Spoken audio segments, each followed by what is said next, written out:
So this is my presentation. It is obviously on pharmaceuticals and the DSM-5, their connection. Most of my information comes from our text, Abnormal Psychology in a Changing World. That's where the basis for almost this entire presentation is found.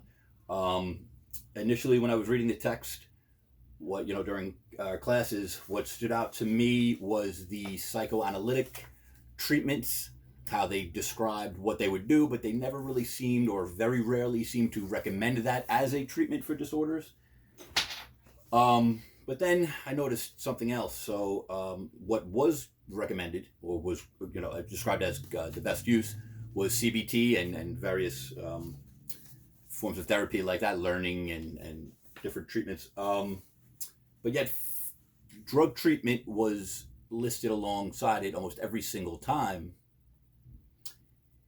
as a common treatment. Then I went back, and it kind of jumped out at me, and it seemed odd, especially once we got to childhood disorders. It really stood out to me that drugs were really a prominent part of this. So I went back and I looked at all the treatments, and that's what I'm about to present is pretty much what I found. And I didn't know what I was going to find, but it's interesting. So effective treatments, obviously, we're gonna leave the psychoanalytic out of it. Biological. So you have cognitive behavioral therapy. You have the combination of that and the pharmacological therapy, which basically any drug treatment. And cognitive behavioral therapy is going to include any kind of learned behavior, or any kind of anything where a therapist will sit down and teach you. Even psychoanalytical would fall under that. In this case, it's just pretty much anything that's not using drugs or the combination. So I went through a bunch of diagnosis, and I looked at the treatment that was recommended or not recommended, and this is what we came up with, what I came up with rather. Away. Okay. So those numbers on the top, those bars on the top, show how many of the treatments that I looked at where cognitive behavioral therapy on its own was the best treatment. Obviously, the middle is the combination was the best treatment, and for drugs as the best treatment on their own. And this is what I came up with. So let's go over that real quick, or rather quick. So you have, as far as sleep-wake disorders. Now, obviously, there's a therapy for everything. Sleep-wake disorders, which is insomnia and other, like sleepwalking nightmares. But CBT, this is all from the text. CBT is the first line in treatment, and it has better long-term results than meds. On the drug side, it just says studies support antidepressants for sleep disturbances. Keep that in mind. We can look at somatic disorders. All right. Good results. This is CBT. Good results in treating hypochondrias. And CBT is the best established treatment for a variety of somatic symptoms. On the drug side, studies support antidepressant. Oh, I apologize. Yes, and the sleep disorder was, the drug side was temporary fixed with many side effects and no relief from underlying issues. Sorry, I got mixed up. But you're going to see that again and again. No relief from underlying issues, and it's temporary fix. That's the drug side. So now we can look at anorexia, bulimia, and binge eating disorder, which is new in the DSM-5. So anorexia, bulimia, BAD, like I said. On the CBT side, it's 2 of 3 bulimia patients eliminated purging with CBT. For anorexia, CBT can help delay or prevent relapses.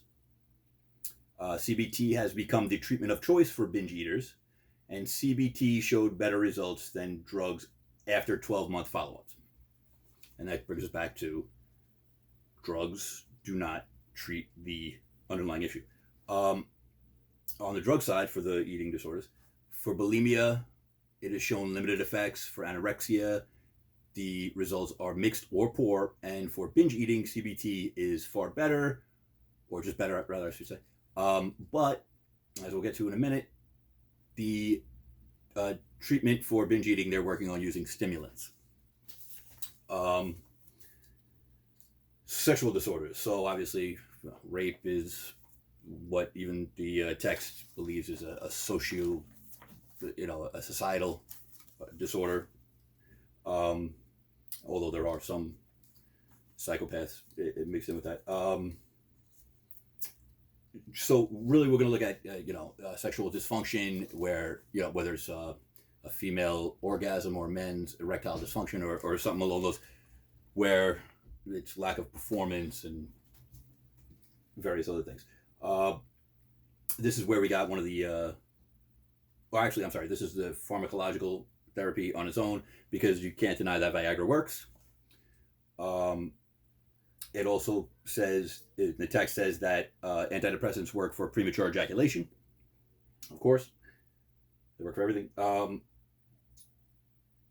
the CBT side for sexual disorders of those type, it's combining therapy with meds like Viagra can be more effective. And the reason they say that is because if the issue is within your relationship or a past trauma or something along those lines, again, any kind of medicine it's not going to fix the underlying issue. So you can take Viagra all you want. Eventually, that's probably not going to work. I would look at schizophrenia, which is going to be one of the doubles with the combination. So schizophrenia, and so many layers to schizophrenia, extremes, I should say. Cognitive and psychotherapy were far more positive than drugs alone. So here, one of the rare times it admits that even the CBT needs to interact with drugs. That shows how much we know about schizophrenia. On the drug side for schizophrenia, it says drugs have terrible side effects, causing patients to stop using them. And I want to real quick unwrap that. So there's a myth out there. I heard it when I was younger. I'm sure most people have, that people that are schizophrenic think they're okay, and they stop taking their meds, and it turns out that they're not okay, and they're in the news. The fact of the matter is, they don't stop taking their meds because they think they're okay. They stop taking their meds because they're zombified, because they're not functioning, because they're so, we were using Haldol and Thorazine, antipsychotics. Basically, all they do is they make the voices, say if you have voices or hallucinations, they make them milder. If not, they repress them, but it doesn't change the underlying issue, as with everything, and it doesn't make you functional. So when you get to that point where you're like, well, at least I'm not terrified all the time, or I'm not in La La Land all the time, then you start to weigh what is more valuable, walking around like a zombie, or can you be alright? Odds are, since the issues were never addressed, they relapse like every other disorder, which we should note that almost every disorder that we talk about has one huge aspect in common, and it is fear. Okay, so now we could go into, for adults, it's anti-anxiety and antidepressants seem to be the common therapy. So we'll look at depression for a second. So with CBT depression, benefits seem comparable to meds, but they have greater protection against relapse, as I'll show in a second. On the drug side, adding CBT to drug therapy achieves better outcomes than drug treatment alone. Now listen to this next statement. I found it very interesting because there's a lot of information like this in the text based around drugs. So this says, patients who failed to respond to an antidepressant noticed that a combo of CBT with a new antidepressant was more effective than the new antidepressant on its own. So basically, if you read that, read it through, a patient wasn't responding to an antidepressant. They gave him a new antidepressant or a new antidepressant. It wasn't responding to that as well. But they introduced CBT, and then the results got better. Because CBT, as stated previously, is an effective treatment on its own. But somehow they're always going to fight, and it becomes, your instincts start to, as anyone who's done research, your instincts start to say, this is a pattern. So now we'll look at panics and phobias. So with panic disorder and phobias, CBT is 60% effective. It has 60%, for panic disorders, better long-term results than drug treatment. Again, that's for the same reason that people that do drug treatment without cognitive therapy, it does nothing for them. Evidence supports the use of CBT in treating many types of phobias. I know that's agoraphobia and avoidance. CBT seems to work with that. And again, when I say CBT, I would be specific if if the text only said CBT with drug treatment. When it separates CBT as a treatment onto its own, I list it that way. It almost, not all the time, but so many of the times, it does additionally say CBT works with drugs. But that's a different issue. The best treatment, it lines out continually, is CBT. So that was panics. Personality disorders, CBT showed, which are very difficult to really understand. CBT shows promise, especially in avoidance issues. It shows positive outcomes for borderline personality disorder. That's very preliminary. But as far as drugs for personality disorders, drug therapy is used, but it is no more effective than placebos. And antipsychotics, which are also used occasionally, have very modest results that are not worth the side effects. As we said, the side effects to antipsychotics are wide-ranging and very, very serious. We could look at OCD. So greater benefits and may lead to more lasting results. The same thing. The work you put in obviously stays. Exposure with response prevention, which is a way, obviously we know that you expose someone to something and then you teach them how to deal with it. There's various different versions of that. They all seem somewhat effective for different degrees. So 60 to 85% of patients show significant reductions in OCD and their symptoms. On the drug side, only a small percent of those treated with SSRIs show full symptom relief, but adding CBT can boost effectiveness. Of course it can. And that is the disorders over here. And we're going to get to some more in a second, but to bring it back to antidepressants for a second, obviously 1 in 10 adults take antidepressants in America. That was, as recently as the text listed it, 1 in 3. I found this very interesting. 1 in 3 experience symptom relief. Only 1 in 3. And out of those 2/3 of those symptoms that have been relieved can be explained by the placebo effect. So, yeah. So the antidepressant is really not that effective. But we do know that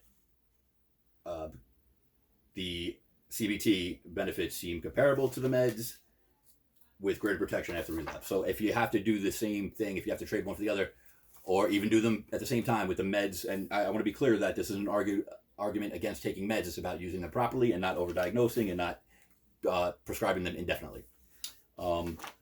So you would prefer to take the things that have less side effects. And don't provide a crutch, because you really need the tools to get through any of these fears and disorders. Some interesting things, real quick. This is in the text. I found this wonderful. We can liken CBT to a kind of psychological inoculation that continues to bestow protection against depression long after the initial dose is given, which is great. It's like a vaccine, but you worked for it. Some other drug facts that I just found very interesting that we apparently take lightly. So lithium is the bipolar solution, or they're looking for others. And by the way, lithium. I'm sorry, going forward. Lithium is one of these second ones. So the combinations are going to be schizophrenia and bipolar, where it recommends that both drug and behavioral therapy or some kind of therapy work. Like I said, the only one where it could stand on its own and have effects that at least more rapid was with things like Viagra. And they've invented one for women too. So that's the only time that the drug stands alone as a better recommendation or better therapy. Bring it back to ADHD. We'll hit in a second. So let me tell you about lithium, which also they give to children, apparently. Investigators still don't know how it works. And it's been around. The ancient Greeks used it. So that's not encouraging.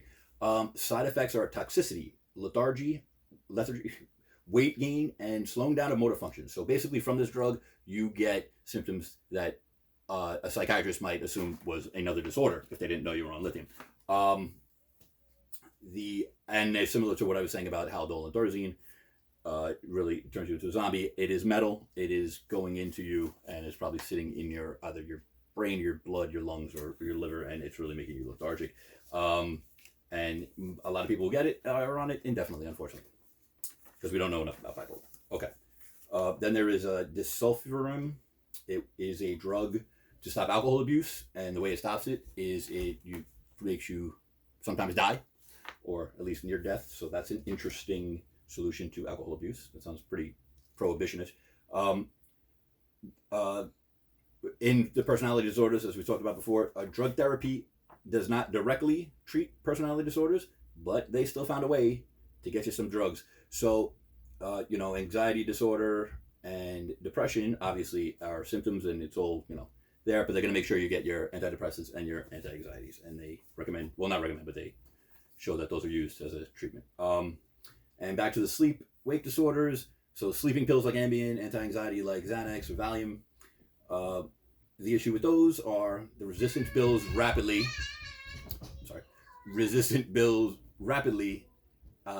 It interferes with your restorative functions. In other words, when you go to sleep very deeply, that's when your body, your metabolism regroups, your brain, your memory, everything. And it really doesn't let you get there. You wake up hungover. You become psychologically addictive. In other words, you don't think you could sleep. If we're talking about insomnia, you don't think you can sleep without them. And it does nothing to resolve, again, the underlying issues. So that is Ambien, and these meds are the most common ways to treat them. And yet, the go-to or the first-line treatment is CBT as recommended, but still, it is the most common way to treat things. So those are just some side notes about drugs. Now we're going to ADHD, and this is really what set me on the investigative journey. All right. So 10% of children 6 to 17 years old have been diagnosed with ADHD. This is just in America. 4 million have been diagnosed. That's 4 million, 10%.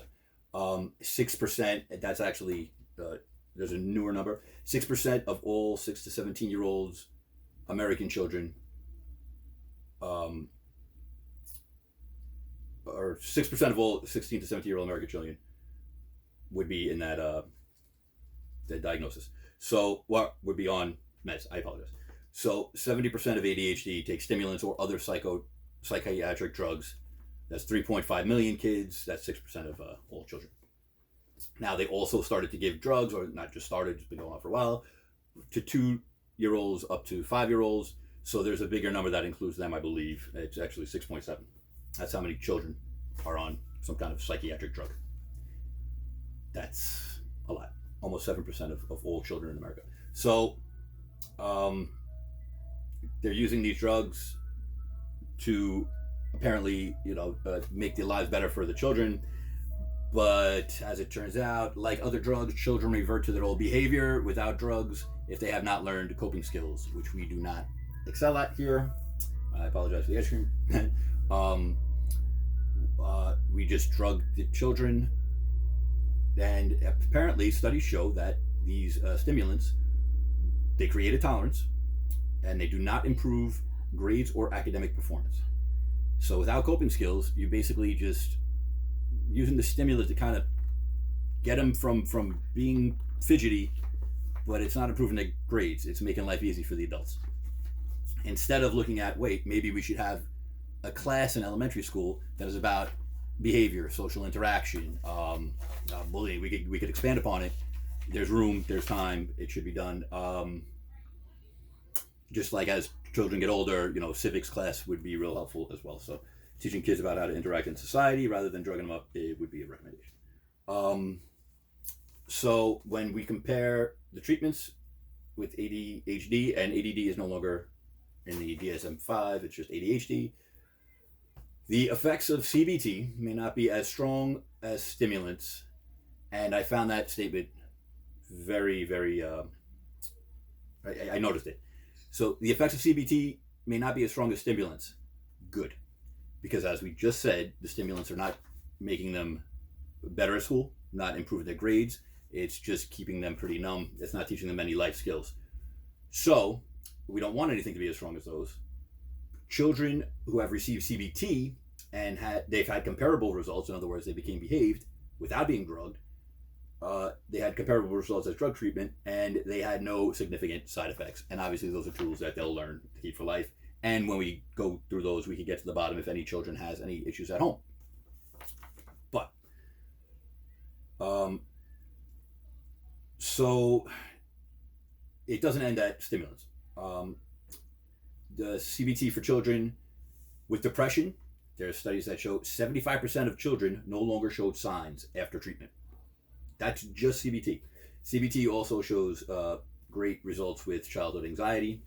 And it's important because 3% of youth are on antidepressant. 3% of youths. Now, that's not the 6.7 and another 3.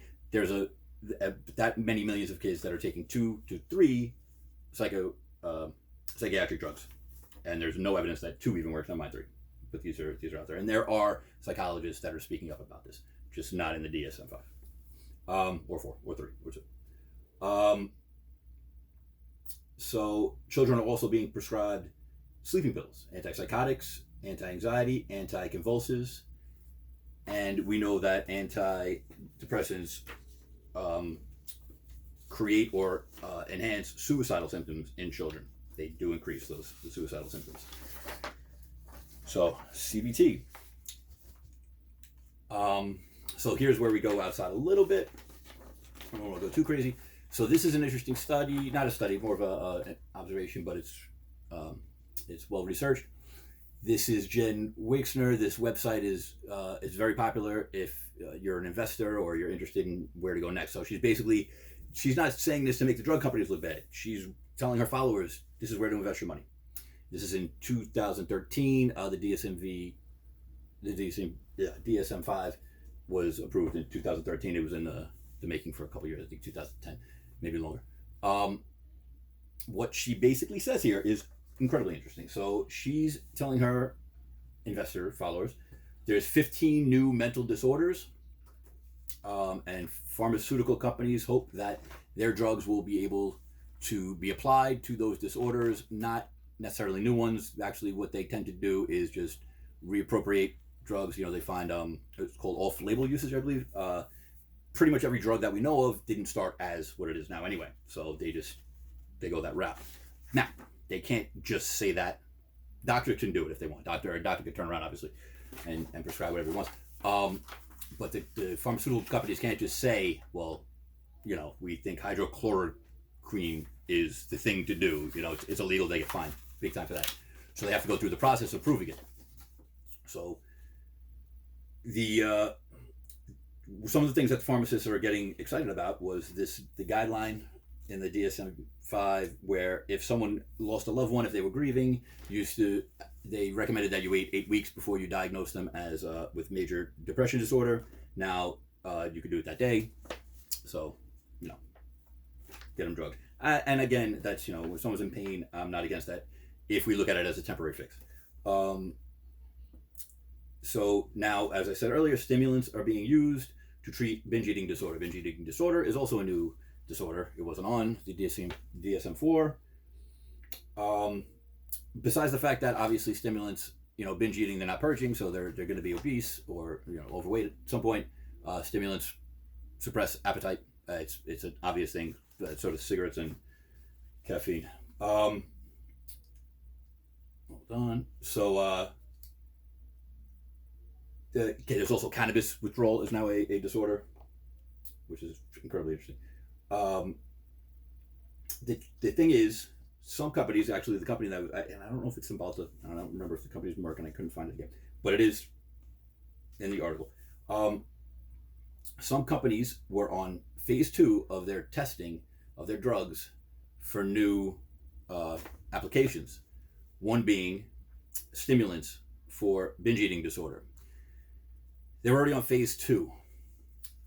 The DSM-V had not been released yet. So they knew that it was going to be on there. And they're getting their drugs ready in coordination with the DSM-V. There's no way around that.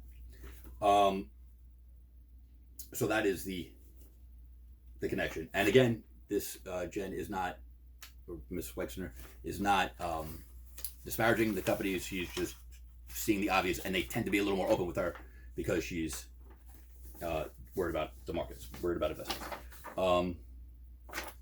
Now, another aspect would be this. So, psychologists haven't taken a sitting down. As a matter of fact, DSMs are written by psychiatrists only, and they have a panel, and then they have their investigators. So, Dr. Lane here is a psychologist, and he pointed out in 2010, this is as DSM-5 was getting reviewed, that the connections to the pharmaceutical industry by the people on the panel and their investigators, the researchers, whatever, it was unethical. This is actually an argument he's having with another doctor, and that doctor is named Nasir Gaming, Ghaemi, and they're having a back and forth. It's pretty interesting. He really does well, respectfully tearing them apart.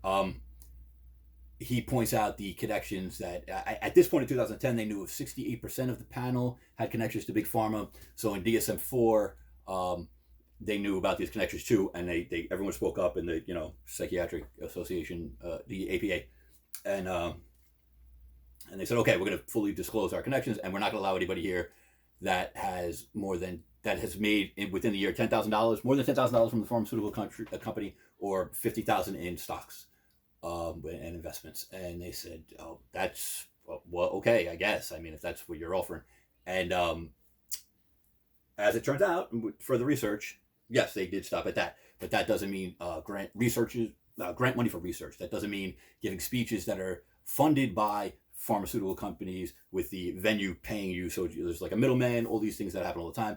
So by the time in recent articles, and there's not enough of them, but in recent articles, there's quite a few researchers at Harvard and the research universities have been on top of this. It is dramatically larger than what Dr. Lane first proposed. And if we could go on and on, we'll be here all day. The nuances, it's what seems, I'm just touching the surface now, but the connections are too much to deny. And here's a perfect example of not being able to deny it, because now within the United States, you could throw it back and forth. Let's look at Europe, the rest of the advanced world. Another version of the study had Denmark in it too, similar numbers to the Netherlands and Germany. 6.7% were taken to drugs. That's what I said. 6 in the beginning, so 6.7, I believe, and I couldn't find it in this article if that's the case, but I believe he's including the 2 to 5 year olds as well. That's 6.7% of our children up to 17 years old are taking psychiatric drugs, when we know, and they're not getting CBT. I think there's other studies that say maybe best case scenario, and that's not it didn't measure the poorest communities. 40% of out of 100% who take psychiatric drugs, only 40% or 44%, I believe it was, get CBT, any kind of therapy like that. So antidepressant stimulants were 3 times more higher in the United States. Of course, that's pretty much everything we've been saying. The last line is pretty telling too. The difference is partly due to differences in the diagnosis system, the DSM-5. We diagnose more bipolar and trickier things, and yes, that is where we're at. And I just found it incredibly interesting, and mostly about the children. It seems that we really need to rethink this. And most of my information, like I said, came from the text. It was an incredibly informative text. My first psychology class. So that's that. Sorry it took so long, and hope stay safe, team, and have a great night.